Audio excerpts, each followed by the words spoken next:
est à 34 degrés. Les pilotes ont raison, malgré tout, ils chauffent leurs pneus. L'humidité, elle, est à 19%. Mais qu'est-ce qui se passe, mon Dieu? Par malade, c'est une Ligier. Mais qu'est-ce qui s'est passé? Extincteur rapidement. Oh, c'est Diniz, il s'en est sorti. Mais quel miracle! Mais comment cela a pu arriver?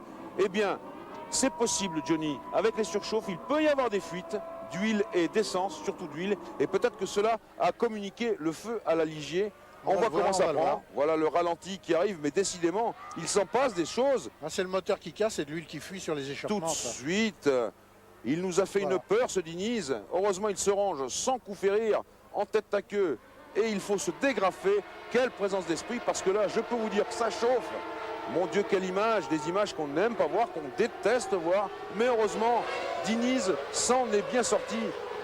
Eh bien, il y a des miracles dans ce Grand Prix d'Argentine. Franchement, heureusement qu'il y a la Providence qui surveille, parce que entre Badoer, qui n'arrivait pas à s'extraire de sa voiture, et puis Diniz, qui a eu chaud aux fesses, on peut le dire comme ça, hein, ça c'est spectaculaire, ça fait vraiment peur.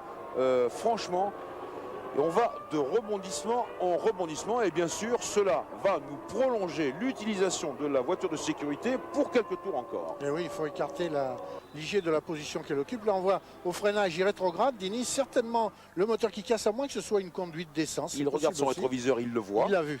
Enfin là, il est quand même dans une boule de feu.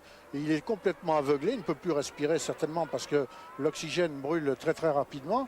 Et il réussit quand même dans cet holocauste, il réussit quand même à déboucler ses harnais de sécurité et à sortir tout seul et à s'échapper en courant de sa Ligier. C'est le premier geste, la main droite sur la boucle de sécurité.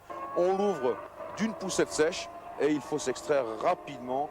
Et bien là, on peut dire que dans ces cas-là, on doit remercier la Fédération internationale de l'automobile qui a largement échancré l'ouverture des cockpits pour bien sûr permettre qu'il n'y ait pas de choc.